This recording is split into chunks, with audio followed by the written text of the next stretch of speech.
Luka Doncic got his Dallas Mavericks team farther in the playoffs than they'd gotten in a decade, and his immense scoring talents were a huge key.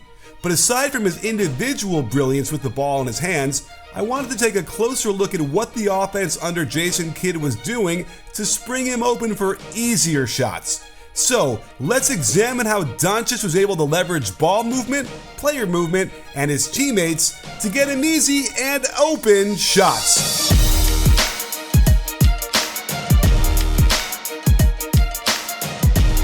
You can break these plays up into two categories, on ball and off ball.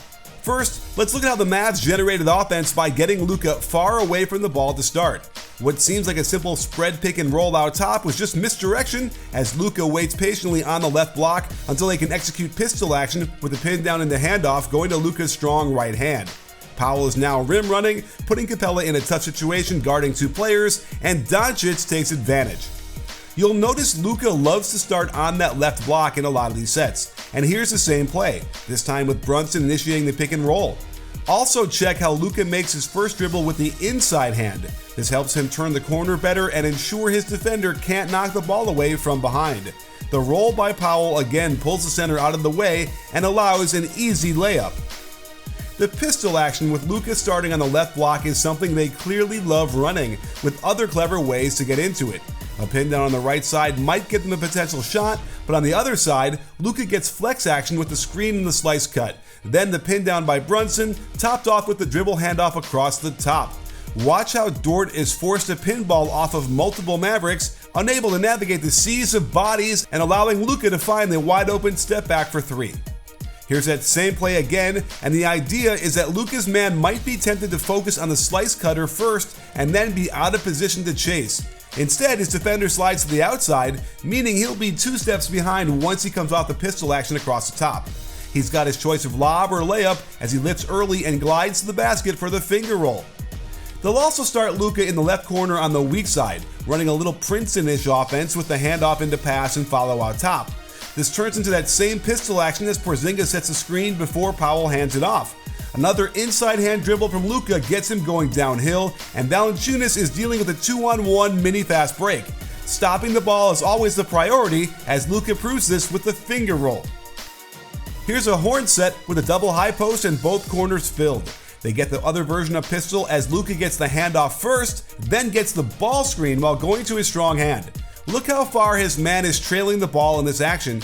And if you give Doncic this much space this close to the basket, you're going to give up an easy shot. There's nothing quite like watching an NBA game live, and you can be part of the experience in person by using SeatGeek, the best app to find tickets to sporting events, concerts, and the theater. Imagine getting to the arena to watch Luka do his magic up close. SeatGeek can help you find the best available tickets, and they even grade the price to let you know if you're getting a good deal or not. Best of all, if you use my code BBALL, you'll get $20 off your first purchase. So get in the game with SeatGeek and you'll be able to see my favorite play they run for Luka in person. He comes off the pin down, which has got to be concerning to the defense, but he immediately hands it right back to Brunson, perhaps luring the defense to relax a little bit. Notice how Brunson is getting the pistol action towards the hoop, but it's just misdirection as they snap back with a screen for Luka to the left wing.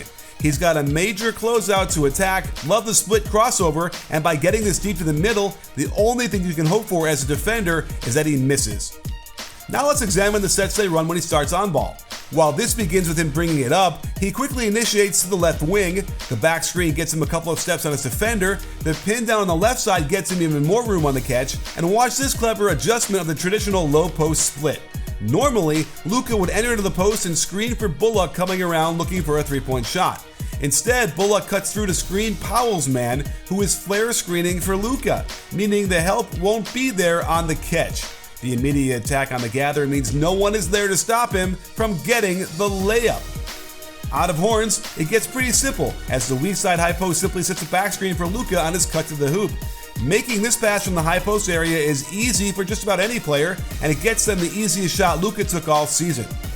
They also have Spain pick and roll in their package. The key is the third player coming up to back screen the ball screener's man. This allowed Luka to attack a mismatch to the middle of the floor, displaying all sorts of skill with the floating to the left, shoot with the right, soft off the glass.